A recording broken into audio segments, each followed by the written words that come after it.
Hello everyone, स्वागत है आप सभी का आज एक नई क्लास में। तो आज जो हम एक नई सीरीज शुरू करने वाले हैं, हम करने वाले हैं बीए सेकंड ईयर का जो थर्ड सेमेस्टर है, जो कि अभी करंट में चलेगा थर्ड सेमेस्टर, उसकी जो है मैं सीरीज शुरू कर रही हूँ। उसकी बुक में जो है आपको पढ़ा रही हूँ, ठीक है। तो आज हम सिलेबस डिस्कस करने वाले हैं, उसके बाद जो है सीक्वेंस में क्लासेस आते रहेंगी। और अगर आपको क्लास अच्छी लगती है तो प्लीज़ क्लास को ज़्यादा से ज़्यादा लाइक करें, शेयर करें और चैनल को सब्सक्राइब ज़रूर करें। अगर आपको बीए सेकेंड ईयर में कोई टॉपिक है जो कि काफ़ी मुश्किल लगता है, वैसे तो मेरी कोशिश रहेगी कि मैं पूरा सिलेबस करूं। अगर फिर भी कोई टॉपिक है जिसका आपका टेस्ट नज़दीक आ रहा हो, आपके यूटी में दिया गया हो, तो उस टॉपिक को आप मुझे कमेंट सेक्शन में कमेंट कर देना कि मैम पहले ये टॉपिक करवा दो इस यूनिट का, तो वो मैं आपको करवा दूँगी। बाकी सीक्वेंस में मेरी कोशिश रहेगी कि मैं पूरा सिलेबस आपको कवर करवाऊँ। तो सबसे पहले यूनिट में सबसे पहला चैप्टर हमारा रहेगा मुगल साम्राज्य की स्थापना से, जो कि बाबर से जुड़ी हुई है, ठीक है। बाबर से, इसमें हम बाबर के आक्रमणों को देखेंगे कि उसमें भारत की राजनीतिक स्थिति कैसी थी जब बाबर ने आक्रमण किया, उत्तर भारत की कैसी थी, दक्षिण भारत की कैसी थी। फिर इस चैप्टर में आगे हम पढ़ेंगे कि बाबर का आरंभिक जीवन कैसा था, उसने भारत पर विजय आक्रमण क्यों किया, और किया तो उसको जीत किन कारणों से मिली, उसके शुरुआती आक्रमण कौन से थे। फिर जो बाबर की भारत में पानीपत की लड़ाई हुई थी इब्राहिम लोदी के साथ, उस लड़ाई को देखेंगे, उसकी घटनाएं, उस लड़ाई का महत्व या परिणाम। फिर बाबर को सफलता किन कारणों से मिली। उसके बाद पानीपत की लड़ाई के बाद बाबर के सामने कौन कौन सी प्रॉब्लम्स आती है यहाँ पर अपना साम्राज्य स्थापित करने में, वो उन प्रॉब्लम्स से कैसे डील करता है, उनका कैसे हल निकालता है और कैसे आगे विजय अपनी करता है। उसने दिल्ली और आगरा पर कैसे अधिकार किया। फिर बाबर की काफ़ी लड़ाई फेमस है जो कि कनवा या खानवा की लड़ाई के नाम से भी जानी जाती हैं, तो उसकी भी हम तीनों चीज़ देखेंगे, कारण, घटनाएं और परिणाम। फिर बाबर का एक युद्ध है जो कि 1528 में लड़ा गया था, चंदेरी की लड़ाई, घाघरा की लड़ाई 1529 में। ये चार लड़ाइयाँ फेमस है, पानीपत की, खानवा की, चंदेरी की, घाघरा की।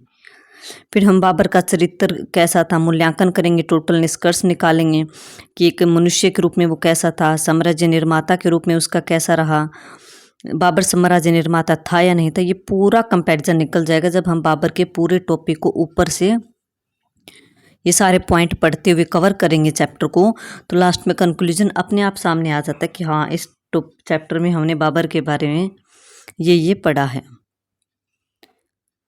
उसके बाद हमारा सेकंड चैप्टर रहेगा शेरशाह सूरी और उसका प्रशासन, ठीक है, कि शेरशाह सूरी का शुरुआती जीवन कैसा था, उसकी विजय कैसी थी, सुल्तान या राजा बनने के बाद उनसे कौन कौन सी जीत हासिल की, उसने प्रशासन में क्या क्या सुधार किए। उसका प्रशासन सुधार तो काफ़ी फेमस है। उसने केंद्रीय प्रशासन, प्रांतीय सरकार, परगने, गांव का, राजस्व का सिस्टम, सैनिक, न्याय, पुलिस, मुद्रा, प्रजा हितकारी कौन कौन से कार्य किए, तो इसके बारे में हम पढ़ेंगे। फिर शेरशाह सूरी का चरित्र और सफलताएं कैसी थी। अकबर जो है वो, अकबर का अग्रगामी शेरशाह को क्यों माना जाता है, ये भी हम डिस्कस करेंगे। तो इसमें मतलब सेकंड चैप्टर हमारा टोटली शेरशाह सूरी के ऊपर रहेगा, फर्स्ट चैप्टर हमारा टोटली बाबर के ऊपर रहेगा। थर्ड चैप्टर हमारा रहेगा मुगल सम्राट अकबर के बारे में। तो अकबर ने साम्राज्य विस्तार कैसे किया, राजपूत नीति क्या थी, उसकी धार्मिक नीति क्या थी, उसका प्रारंभिक जीवन कैसा था, उसकी शुरुआती कठिनाइयाँ कौन सी थी जब वह गद्दी पर बैठा। पानीपत की दूसरी लड़ाई अकबर के साथ होती है, तो अकबर की लड़ाई की, इसी लड़ाई की, पानीपत की दूसरी लड़ाई की कारण क्या थे, घटनाएं क्या थी, महत्व क्या था। फिर अकबर ने जो जो विजय हासिल की थी गद्दी पर बैठने के बाद, जैसे कि मालवा की विजय, आमेर, मेड़ता, गोंडवाना, चित्तौड़, रणथंभौर, कालिंजर, राजपूत रियासतों को अधीन किया, गुजरात की विजय की, बिहार और बंगाल की विजय की, मेवाड़ से युद्ध किया, काबुल की विजय की। तो इन सब के बारे में, एक मिनट बच्चा, एक मिनट, तो ये ना यहाँ पे थोड़ा सा पेज रिपीट हो गया। तो तीसरा चैप्टर हमारा अकबर से रिलेटेड रहेगा, ठीक है।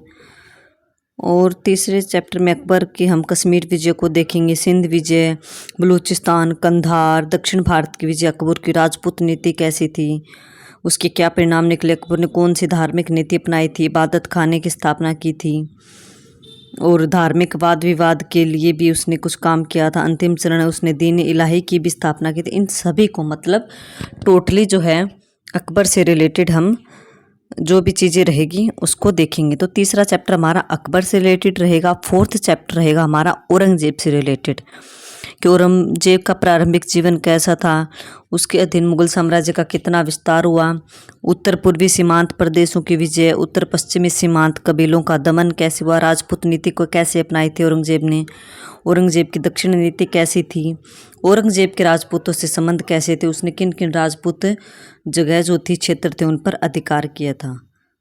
ठीक है, तो ये हमारे यहाँ पर 1 मिनट बच्चा 4 चैप्टर, ये ना थोड़ा सा PDF में मेरे हिसाब से गड़बड़ हो गई है। कोई नहीं, हम सबसे पहले फर्स्ट यूनिट डिस्कस कर लेते हैं। ठीक है, फर्स्ट यूनिट डिस्कस हमने आज कर ली है।